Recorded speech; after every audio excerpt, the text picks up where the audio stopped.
On a day when the windows glowed gray over Manhattan and the Hudson River was cold as metal blew in, Leonard Koval, the son of immigrants and self-proclaimed architect of the future, woke up to three sounds in quick succession: a billion-dollar transaction notification, a call from his lawyer, and a message from an unknown number.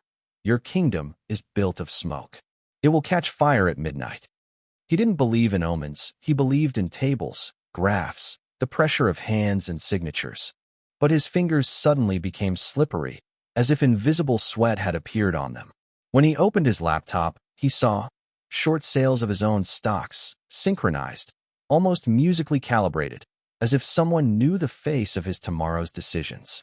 His company, Aurora Civic, was building infrastructure for cities, traffic light algorithms, smart meters, a front for data democracy, and a backend for profits that were soaring into the stratosphere. Who? He whispered and dialed the CFO. We're on the defensive. The hedge funds set the market on fire. But the rumors, Lena, they say we've been falsifying energy savings figures, that the algorithm is inflating city profits. That's a lie, right? Leonard was silent. There was too much truth and not enough. A few months ago, he had signed a compromise, correction within the margin of error, so that the city of Baltimore could win the bid and get thousands of sensors back up and running faster. The math was clean, the context dirty. We're fighting back, he said, looking at his manicured hands as if they were someone else's trophy. That same evening, on the penthouse veranda, where he loved to listen to the city hum, more news came. His wife had sent a terse, "I'm leaving." No scene, no explanation, just a suitcase that had once smelled of new leather. You stopped looking at me as a person. I'm your KPI, she had said a month ago. He had judged the phrase as overly dramatic, now as a cliffhanger. The corporate chatroom was already buzzing. Reporters asking for comment, a senator from Texas demanding a hearing, and at night the unknown number again. You know where the crack is. It's in you. He stopped in the doorway of the living room, among glass and stone that were supposed to be eternal. The Hudson was darkening like ink. For the first time in years, Leonard couldn't count the options. The feeling was simple and childish. He had lost something. Maybe himself. And when a siren wailed below, 100 meters below, it seemed to him that this was the signal to evacuate his own life. The morning had begun with raw caffeine and ended with a barrage of cameras. A thick wall of reporters stood outside the exchange, his name ringing out as if it were a sentence or a war. Did you manipulate municipal data? Did you threaten to cut off a competitor's access to the network? Why did your insiders sell packages yesterday? Every question was a blade, and every breath was a disappearing vapor. He walked through, smiling at the memory of training with media coaches, slow steps, steady voice. We will respond transparently. But transparency required light, and the light was acid today. In the office, the lawyers spread out papers, subpoenas, requests, suspicions. It turned out that a former partner, Joel Grant, had filed a package of documents with the Securities and Exchange Commission. Joel, with whom they shared a cheaply rented garage in San Mateo and pizza that smelled of gasoline. Joel, who had been saying lately, "We've crossed the line, Leo. We're building a system that drinks from the cities and calls it salvation." Leonard laughed. "The system is a perpetual failure, Joe. We're its repair." That same day, a video was leaked to the press. A Baltimore engineer, her face blurred, telling how she was pressured to increase efficiency by 7% just for the pilot. He remembered that call. Show us what the product can do. Once you scale it up, it'll even out. The math was again meticulously moral. Now it was criminal. Stocks were falling like styrofoam under a hook. Rating agencies changed their forecasts. Investors who had been shaking hands like logs yesterday were now writing dryly. "We're meeting the covenants. We're demanding a step in." The city of Austin froze the contract, citing public nuisance. "You always wanted to control the light," Joel said over the phone when Leonard got through. "But light also makes cracks visible. You sold me to regulators like I was your old jacket. I kept what was left of us." By evening, he understood the scale. Not just a business, but a reputation, a public suit that no longer washes off. Twitter, as he stubbornly called it, was ablaze with memes. Capital, the winner-loving one, was moving across the street. And at night, another message from that number. Check out the archives department. It's not just numbers. He opened the internal portal, opened the folders from his early years, and his heart paused. Presentations where he personally edited metrics. Correspondence with the mayor of a small town in Nevada, where the pilot worked in manual mode, pushing data for votes. The evidence was at his house, neatly labeled like drawers in an expensive kitchen. And just then, his mother's phone call. "Son, they say on TV that you stole children from the town. Is that true?" For the first time, he couldn't find an answer that would calm his mother. And in that silence, something inside him cracked loudly, like glass in the cold. When the city's hum became the background noise of his guilt, he found himself where he had never been before, in the Columbia campus library. Once he had dreamed of the theory of ideas. Now he ran from the practice of mistakes. "Are you looking for a code or an excuse?" asked the librarian, a woman in misty glasses. "What can't be Googled?" he answered in a voice that wasn't his own. She smiled, like those who have seen too many endings to stories, and led him to an old newspaper archive. There, among the yellowed columns about the electrification of American cities in the 1930s, he came across an article about an engineer named Leonard Koval, his grandfather, who was little talked about in the family. His grandfather had designed streetcar systems, but had turned down an award when he realized that his superiors were writing off materials for backyards. "I'm building a line, not stealing," the quote cut through the paper.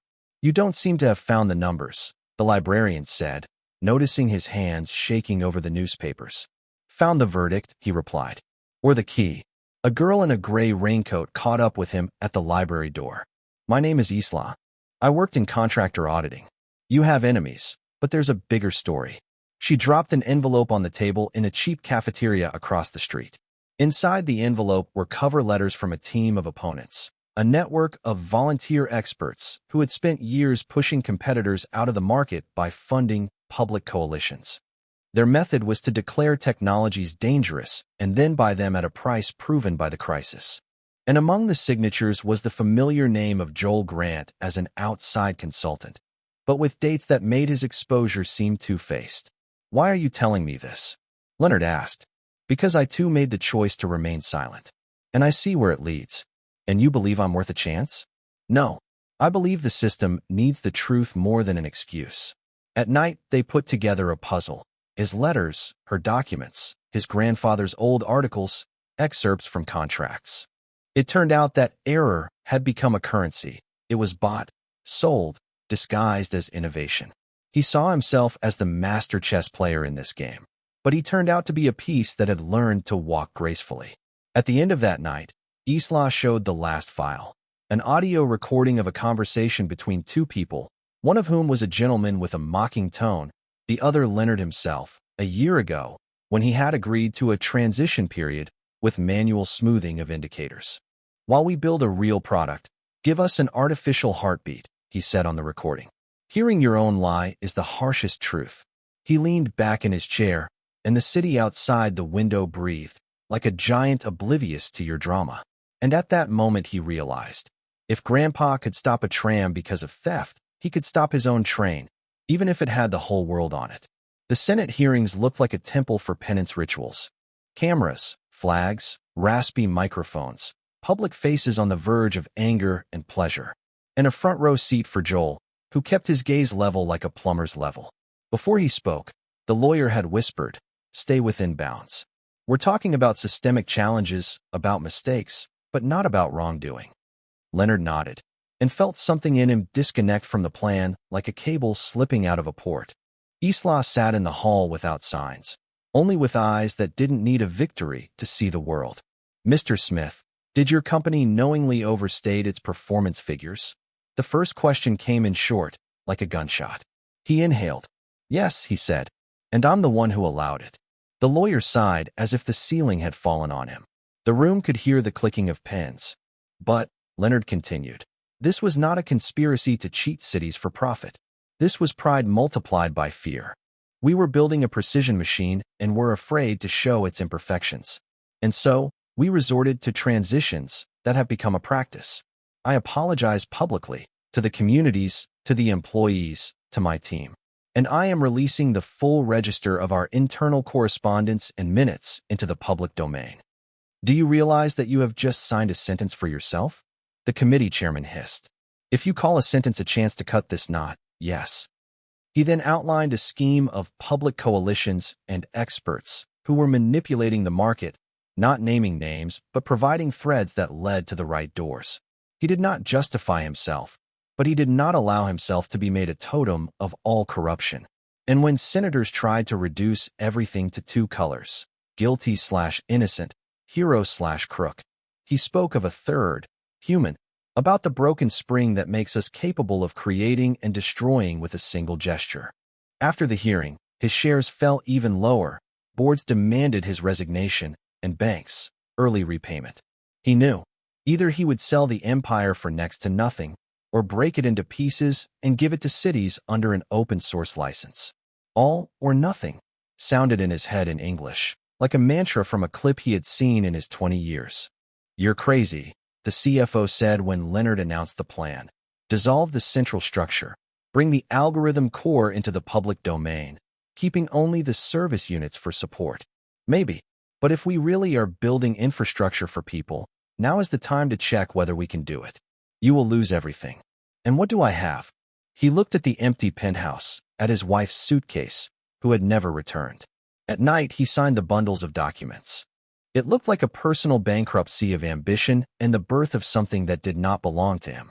He did not sleep. Around 3 in the morning, the Hudson finally became not ink, but water. And he cried, quietly, without witnesses, like people who suddenly realized, the tallest tower is not where you lived. 6 months passed. Aurora Civic was gone as an empire, but its heart, open source, beat in dozens of cities that were setting their own settings, learning from their own data without a shadow of a doubt. Companies that made mistakes were under investigation, some lost their licenses, some had reputations that you can't buy anymore. Leonard rented a small office in Brooklyn, worked with a group of students and city activists, making tools for transparency in procurement. Money was scarce, silence was more valuable. Isla would sometimes come in with coffee, spread out new data on the table, and they would argue, honestly, without trying to win.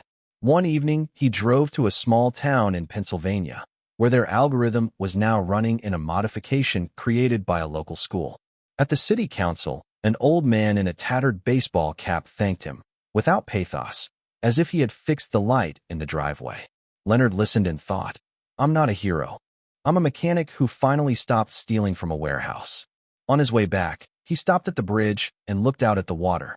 The stars trembled in the black river, like a confession that no press release could contain. Can you be rich and honest? He asked the darkness, his grandfather, his self who was yesterday and tomorrow. The answer came not in words, but in the absence of shame in his chest. You can be successful and not cheat, but you have to learn to lose. Power, legend, mask, the convenient geometry of compromise. Which is more important, truth or success? He continued, and the city didn't prompt. Perhaps success without truth is just a loud clock showing the time until collapse. And truth without success is a seed waiting for the rain. Can you redeem the past?